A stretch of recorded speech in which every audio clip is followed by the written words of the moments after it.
So, this is a compilation of kind of my old ideas about getting rid of snow, which I'll go much more in depth in other videos for accessibility reasons, and some new ideas.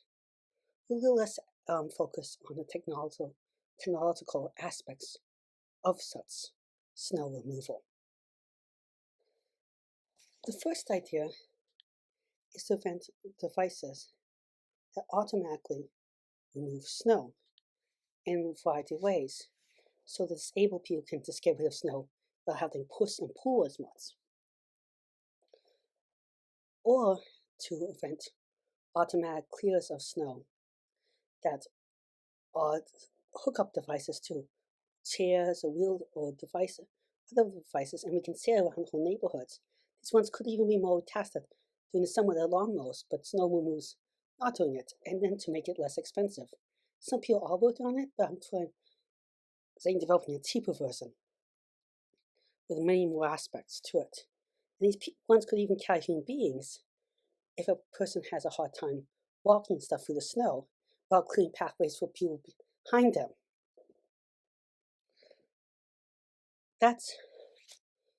Now, I'll link some videos that I've done on this in the past. It's actually a technological aspect much more. Another one is to put snow down storm drains and stuff before it has a chance to melt and refreeze and cause black ice and stuff. The problem is this could clog out storm drains or makes freezing in the storm drains and hurt sewage. So we would have to only use a solution when the system can handle it, and will make the system go over capacity in any way. Another idea is that we put more ditches around the neighborhood. And these ditches, what we'll do with each of them, is that each of these ditches will normally during the summer they will have, or during other parts of the year, serve a different use, in that they can collect water and let water slowly drain, so there's no massive flooding in any place. And the water can also reach the aquifer in a more way where it carries less debris and stuff, so making the water cleaner. They could also be filled with plants that could promote native wildlife and stuff. But they could also serve as a place to dumping snow when the weather gets bad. And then snow also dumping in a ditch could mean the snow on top compacts the snow on bottom, pressing it so you can dump even more than you would expect. Another idea is to have permeable roads and permeable walkways and stuff like that, which I've also talked about extensively. And this is the idea I've talked about for hills and stuff.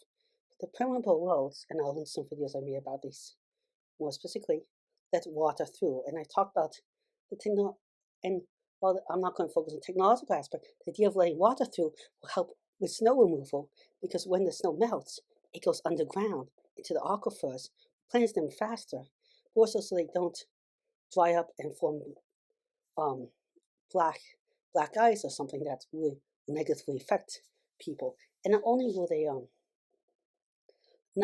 is that they won't dry up and form black ice, but because they won't refreeze, that means that next time there's less mass. And less mass means later on, when it heats up again, it heats up faster, meaning it can melt faster. It also cools down faster, but that's not a problem, it's already snow.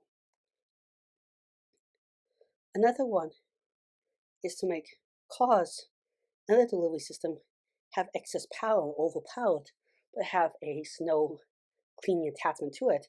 So every time someone dries, they remove some of the snow, so it's less snow built up. But we also have the ideas that just not about getting rid of snow as much as making it so that snow isn't a problem in the first place. And that could be more indoor crossings between buildings. And there's a variety of ways to do that. That could be more townhouses. That could be more bigger buildings that are not separated as much. That could be walkways in between buildings, covered walkways. It could be underground tunnels, also without as much snow. The ways around that. Another idea kind of is, I think the term is awnings, but it's like the things that go over patios or in front of the door and stuff. And that could be a useful place we could put solar panels and stuff. We've talked about that before. But that also could mean part of walkways are not covered in snow, or we could use that to redirect snow into certain areas where it causes less problems. Another thing that we could do is have color changing surfaces in some places that changes colors to heat up faster or cool down less fast during certain events so snow melts faster. Yet another idea is that we could make spaces that we give up purposely at times. In spaces that we give up purposely at times, we can use them in a way that this is to collect excess snow. And we collect the excess snow in these places and we just dump it so that we're out of the way of everybody. That might be that everyone says, hey, I'm going to give up my backyard as a snow collection facility so roads and walkways don't have snow. Or I'm going to give up part of my front yard and everyone gives up part of the front yard to recollect the snow in that front yard so walkways are clean and the roads are more clean. So hopefully some of these ideas do inspire you. And I really recommend you look at some of my other videos which cover the axle technology much more in depth. Well, thank you very much for listening. Please like and subscribe. It really helps to 10 out. I'm trying to reach 1,000 subscribers in a year and 4,000 watch hours, which is really hard, but you help, I think, you can do it. Again, thank you much. Goodbye.